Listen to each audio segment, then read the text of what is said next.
शिवसेनेचा पक्ष आणि चिन्हावरती आज सुप्रीम कोर्टामध्ये 2 वर्षानंतर सुनावणी जी आहे ती पार पडते। आज ठाकरे गटाकडून सुप्रीम कोर्टासमोर नक्की काय महत्त्वाचा युक्तिवाद केला जातो किंवा काय मुद्दे मांडले जातात हे पाहणं महत्त्वाचं असणार आहे।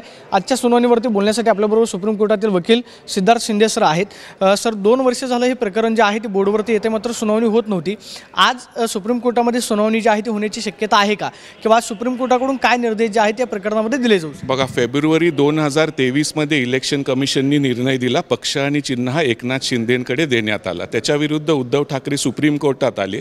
जस्टिस चंद्रचूड यांनी त्यांना स्थगिती दिली नाही, पण चिन्ह वापरण्याची, नवीन चिन्ह वापरण्याची मुभा दिली आणि असं सांगितलं की जोपर्यंत आम्ही आमचा निर्णय देत नाही सुप्रीम कोर्ट, तोपर्यंत एकनाथ शिंदे हे पक्ष आणि चिन्ह वापरू शकतील।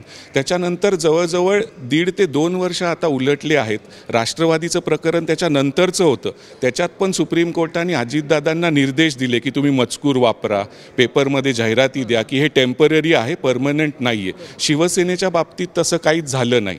आता वेकेशन्समध्ये आज सुप्रीम कोर्टाचा पहिला दिवस आहे उन्हाळ्याच्या सुट्टीनंतर। 10 दिवसापूर्वी वेकेशन बेंच समोर उद्धव ठाकरेंनी एक अर्ज दाखल केला।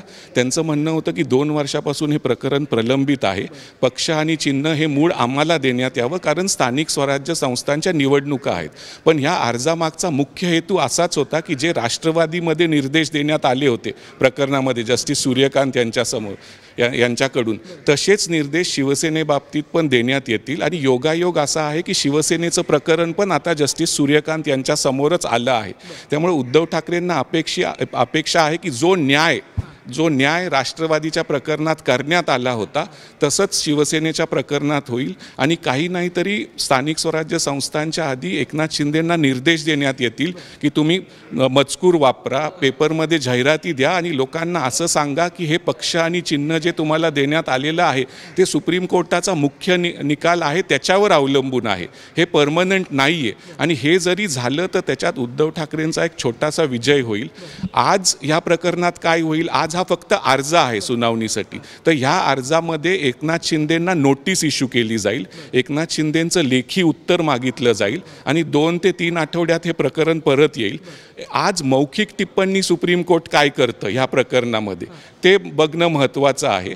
आणि उद्धव ठाकरेंना जी अपेक्षा आहे की जे राष्ट्रवादीमध्ये झालं राष्ट्रवादी प्रकरणात तेच ह्याच्यात पण व्हायला पाहिजे। मुख्य पक्ष आणि चिन्ह दोन्ही पक्षांचे अजून सुप्रीम कोर्टात पेंडिंग आहेत, त्याच्यावर लवकर निर्णय येण्याची शक्यता नाही आहे।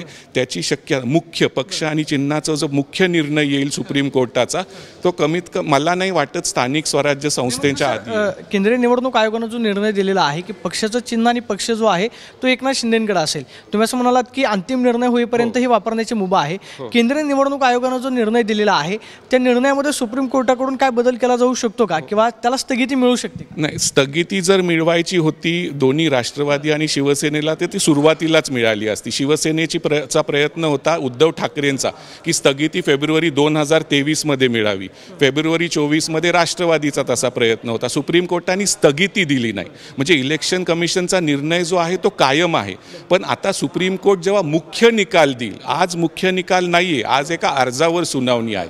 मुख्य निकाल मला वाटतं स्थानिक स्वराज्य संस्थांच्या इलेक्शन नंतरच येईल तो काही 5-6 महिन्यात येईल। त्याच्यात दाट शक्यता आहे की परत मूळ पक्ष आणि चिन्ह हे शरद पवार आणि उद्धव ठाकरेंना दिलं जाऊ शकतं आणि तेच सुप्रीम कोर्टाचं म्हणणं आहे। राष्ट्रवादीमध्ये पण म्हणणं होतं अजितदादांना की हे तुम्हाला टेम्पररी आहे, अजून आमचा मुख्य निर्णय अजून आम्हाला द्यायचा आहे। तीच अपेक्षा आहे उद्धव ठाकरेंना की जस्टिस सूर्यकांत एकनाथ शिंदेंना पण असे निर्देश देतील की हे टेम्पररी आहे पक्ष आणि चिन्ह तुमच्याकडे, उद्या आम्ही हा निर्णय बदलू शकतो, तर हे तुम्ही लोकांना अवगत करा। आणि जर हे उद्धव ठाकरे साध्य करू शकले, जर शरद पवारांनी केलं होतं काही प्रमाणात, तर त्यांचा हा एक छोटेखानी विजय मानला जाईल। म्हणजे केंद्रीय निवडणूक आयोगाने जो निर्णय दिलेला आहे त्याच्यामध्ये सुप्रीम कोर्ट बदल करू शकतं ना, की ज्या निर्णयाविरुद्ध दोघंही शरद पवार आणि उद्धव ठाकरे सुप्रीम कोर्टात आलेले आहेत त्याच्यात नक्कीच एक तर तो निर्णय ते कायम ठेवतील किंवा त्याच्यात बदल पण करतील।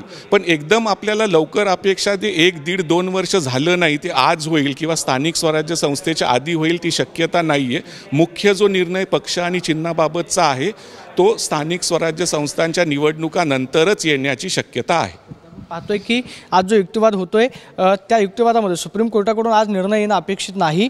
मात्र जे निर्देश राष्ट्रवादी काँग्रेसला दिलेले होते तेच उद्धव ठाकरे यांना दिले जावे ही ठाकरे गटाची अपेक्षा आहे, अशी प्रतिक्रिया सिद्धार्थ शिंदे सरांनी व्यक्त केल्याचं पाहायला मिळते. Camera person Rakesh Kumar Soni, Pradeep Kapse, TV9 Marathi, Navi Delhi.